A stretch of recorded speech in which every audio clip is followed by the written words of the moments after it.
నేను షేక్ అమీన్ పీరా, హైకోర్టు న్యాయవాది, కడప.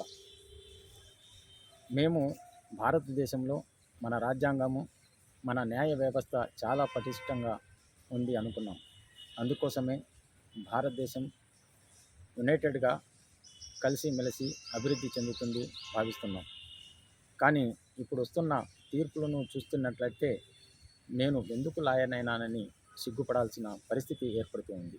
ఈ మధ్య ఒక తీర్పు ఎలా వచ్చిందంటే, ఒక మైనర్ పాపను వర్షజాల మీద చేతులు తిప్పిన, ఆమె పైజామా విప్పిన అది పోస్కో కేసు కిందికి రాదని తీర్పు రావడం సిగ్గుతో తల వంచుకోవాల్సిన పరిస్థితి ఏర్పడుతూ ఉంది. ఇలాంటి తీర్పులు ఇవ్వడం వల్ల సమాజంలో వీళ్ళు ఎలాంటి సందేశాలు పంపిస్తున్నారు? పసిబిడ్డలు, ఆడబిడ్డలు, తక్కువ వయసు కలిగిన వాళ్ళు మీద ఇలా చెయ్యి వేసి తిప్పడం కానీ, వర్షజాలను తాకడం కానీ, తర్వాత తాకరాని చోట తాకడం కానీ, పోస్కో కిందకి రాదంటే ఎలా? ఇలాంటి పరిస్థితిని ఇలాంటి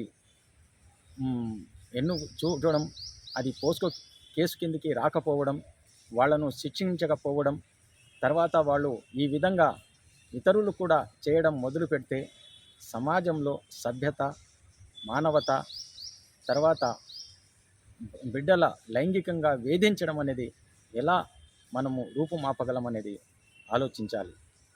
ఈ విధంగా జడ్జిలే చెప్పినప్పుడు సాధారణ లాయర్లు కానీ, లా చదువుకున్న విద్యార్థులు కానీ ఏ విధంగా మనము ఈ సమాజానికి ఏ రూపాన మేలు చేయగలుగుతాం, ఏం రూపాన బిడ్డల జీవితాలను, భవిష్యత్తును కాపాడగలుగుతామని ప్రశ్నిస్తున్నాను. కాబట్టి ఇలాంటి తీర్పులను ఇచ్చే న్యాయమూర్తులకు ఒక విధంగా ట్రైనింగ్ ఇస్తే ఇంకా బాగుంటుందని, అదేవిధంగా ఈ మధ్య ఇంకొక తీర్పు వచ్చింది పంజాబ్, హర్యానా కోర్టు నుండి. ఒకవేళ భార్య భర్తను చంపినా కూడా ఆమె భరణానికి, తర్వాత భర్త ఆస్తులకు హక్కుదారని చెప్పి వీళ్ళు ఏమైపోయారు? ఎలాంటి తీర్పులు ఇస్తున్నారు? ఇలాంటి జడ్జిలను ఎలా అపాయింట్ చేస్తున్నారు అనేది అర్థం కావడం లేదు.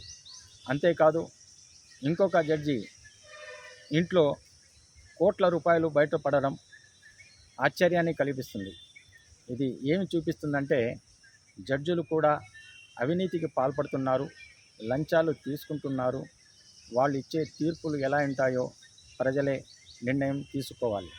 అందుకోసమే భారతదేశంలో న్యాయ వ్యవస్థ చెప్పినట్లు గొల్లతనం ఉంది. అది గొప్పగా చెప్పుకోవడానికైతే మంచిగా ఉంది, కానీ అక్కడ న్యాయం లభించడం లేదు. భవిష్యత్తులో ఇలాంటి కార్యక్రమాలు ఒక దేశాన్ని, ఆ దేశ ప్రజలను పటిష్టంగా, గర్వంగా ఉంచలేవు.